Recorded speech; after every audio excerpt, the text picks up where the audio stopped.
उत्तर भारत का एक छोटा सा गांव सरस्वतीपुर। खेतों की मिट्टी फट चुकी थी, कुएं सूख गए थे, तालाब की तली में दरारें थीं, बच्चों की आंखों में आंसू और पेट में भूख। गांव का हर कोना जैसे दुख और बेबसी से कराह रहा था। गांव वाले चौपाल पर चर्चा करते हुए, भाई, अब तो लगता है भगवान भी हमसे रूठ गए हैं। पिछले 3 साल से ठीक से बारिश नहीं हुई, फसलें बर्बाद, जानवर मर रहे हैं। सही कहते हो। कई लोग तो काम की तलाश में दूसरे गांव निकल गए। अब यहाँ भूख से मरना ही लिखा है। इन्हीं गांव वालों में एक था रामेश्वर, गरीब किसान का बेटा, पर मेहनती और ईमानदार। उसके पिता का देहांत बचपन में ही हो गया था। मां सावित्री देवी ने उसे पाल पोस कर बड़ा किया। अम्मा, अब लगता है इस गांव में रहना मुश्किल है। खेत बंजर हो गए हैं, कोई काम नहीं बचा। अगर मैं बाहर जाऊं, शायद हमें खाने को मिल जाए। बेटा, मन भारी है, लेकिन तू सही कह रहा है। जा, भगवान तेरा भला करे, पर ध्यान रखना, मेहनत और ईमानदारी कभी मत छोड़ना। यही तेरी सबसे बड़ी पूंजी है। अम्मा, आपकी बात मैं जीवन भर नहीं भूलूंगा। मां का आशीर्वाद लेकर रामेश्वर खाली हाथ नंगे पांव ही निकल पड़ा विजयपुर गांव की ओर। रास्ता लंबा था, सूरज आग उगल रहा था, लेकिन उसकी आंखों में उम्मीद की लौ जल रही थी। अरे रे, तुम्हारी हालत तो बहुत खस्ता है। काम तो है मेरे पास, पर बड़ा कठिन है। आप चिंता मत करें सेठ जी, मैं कोई भी काम पूरी मेहनत और ईमानदारी से करूंगा। ठीक है, मेरे पास 50 गाय और 50 भैंसे हैं। तुम्हें रोज सुबह शाम चारा पानी देना होगा और गोबर साफ करना होगा। महीने में 200 रुपए दूंगा और 2 वक्त का खाना भी मिलेगा। अरे बाप रे, इतना बड़ा काम! पर अब और कोई रास्ता भी तो नहीं। ठीक है सेठ जी, मैं ये काम कर लूंगा। सेठ जी, अगर आपको आपत्ति न हो तो क्या मैं गौशाला में रह सकता हूँ? मैं यहाँ नया हूँ, मेरा ठिकाना नहीं है। ठीक है रामेश्वर, तुम गौशाला में रह सकते हो। धन्यवाद सेठ जी। बस उसी दिन से रामेश्वर ने जानवरों की सेवा को अपना काम बना लिया। वो सुबह सूरज से पहले उठता, गोबर साफ करता, चारा डालता और पानी पिलाता। उसकी मेहनत देखकर गोविंद सेठ का दिल खुश हो गया। रामेश्वर की ईमानदारी से दूध की गुणवत्ता भी बढ़ गई थी। दाएं अब पहले से ज्यादा दूध देने लगी। गोविंद सेठ रामेश्वर को बुलाते हैं। रामेश्वर, मुझे तुम्हारा काम बहुत पसंद आया है। तुम जानवरों का अच्छा ख्याल रखते हो, इसलिए आज से तुम्हारी तनख्वाह 400 रुपए कर देता हूँ। सेठ जी, आपका बहुत धन्यवाद। धीरे धीरे साल गुजरते गए। रामेश्वर ने मेहनत से कुछ रुपए बचाकर एक छोटी सी कुटिया बना ली। अब वो गौशाला की बदबू से मुक्त होकर अपने घर में चैन से सोने लगा।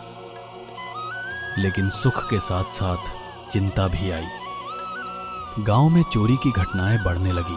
सेठ जी, मेरे पास कुछ रुपए जमा हो गए हैं, पर मुझे डर है कि कहीं चोरी ना हो जाए। दिन भर मैं आपके पास काम करता हूँ, घर खाली रहता है। हाँ, ये चिंता सही है। गांव में चोरी बढ़ गई है, पर एक जगह है जहां तुम्हारे रुपए सुरक्षित रहेंगे। जमींदार धर्मपाल सिंह का घर। वहां पहरेदार है और लोग कहते हैं कि वे ईमानदार हैं। अच्छा सेठ जी, फिर मैं आज ही उनसे मिलकर बात करूंगा। रामेश्वर ने 500 रुपए मेहनत से बचाए थे। वो धर्मपाल सिंह के पास पहुंचा। नमस्ते जमींदार जी, मैं रामेश्वर हूँ, सेठ जी के यहाँ काम करता हूँ। मैंने कुछ रुपए जमा किए हैं। गांव में चोरी की चिंता है, क्या आप मेरे पैसे रख सकते हैं? बिल्कुल, तुम्हारे पैसे मेरे पास सुरक्षित रहेंगे, चिंता मत करो। इसमें पूरे 500 रुपए हैं। गिनने की जरूरत नहीं, मुझे तुम पर विश्वास है। रामेश्वर ने चैन की सांस ली, लेकिन उसे क्या पता था कि धर्मपाल सिंह के मन में लालच घर कर चुका है। 2 साल बाद जब रुपए ज्यादा हो गए तो रामेश्वर ने सोचा, अब जमीन लेकर खुद खेती करूंगा। वो अपने रुपए लेने जमींदार के पास गया। जमींदार जी, मैं अपने 5800 रुपए लेने आया हूँ। कौन हो तुम? मैंने तुम्हें कभी नहीं देखा। मैं रामेश्वर हूँ। सेठ जी के यहाँ काम करता हूँ। मैंने आपके पास पैसे रिफ्लेक्टेड थे। मेरे पास कागज कहाँ है? बिना दस्तावेज कोई लेन देन मान्य नहीं। जाओ यहाँ से। जमींदार जी, कृपा करके मेरे पैसे दे दीजिए। बहुत मेहनत से कमाए हैं। ढोंगी, मेरी ईमानदारी पर सवाल उठाता है? कालू, भीमा, इसे सबक सिखाओ। जमींदार के आदमी रामेश्वर को डंडों से पीटते हैं। खून से लथपथ रामेश्वर घर लौट आता है। 2 दिन तक रामेश्वर दर्द से काम पर नहीं जा सका। गोविंद सेठ खुद उसके घर पहुंचे। रामेश्वर, तुम काम पर क्यों नहीं आए? सेठ जी, जमींदार ने मेरे पैसे हड़प लिए। जब मैंने मांगे तो मेरे साथियों से पिटवा दिया। अरे, मुझे तो लगता था वो ईमानदार है, पर अब समझ आया कि उसकी संपत्ति कैसे बढ़ रही है। सेठ जी, अब तो मेरा सब कुछ चला गया। नहीं रामेश्वर, हिम्मत मत हारो। मेरे पास एक योजना है। हम चालाकी से तुम्हारे पैसे वापस लेंगे। गोविंद सेठ ने कान में योजना समझाई। अगले दिन गोविंद सेठ एक बड़ा सूटकेस भरकर जमींदार के पास पहुंचे। धर्मपाल जी, मैं बाहर व्यापार करने जा रहा हूँ। मेरे पास 1 लाख रुपए हैं। चोरी का डर है। क्या आप इन्हें सुरक्षित रख सकते हैं? वाह, बड़ी मछली फंसी है।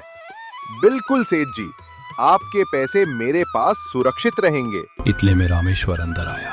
अरे रामेश्वर, उस दिन मैं तुम्हें पहचान नहीं पाया था। ये लो, तुम्हारे 5,800 रुपए। जमींदार ने तुरंत पैसे लौटा दिए, लेकिन तभी गोविंद सेठ का नौकर आ गया। मालिक, अब आपको बाहर जाने की जरूरत नहीं। व्यापारी खुद गांव आ रहे हैं। तो फिर मुझे पैसे रखने की जरूरत ही नहीं। धन्यवाद धर्मपाल जी। धर्मपाल सिंह हक्का बक्का रह गया। दोनों हाथ से गए।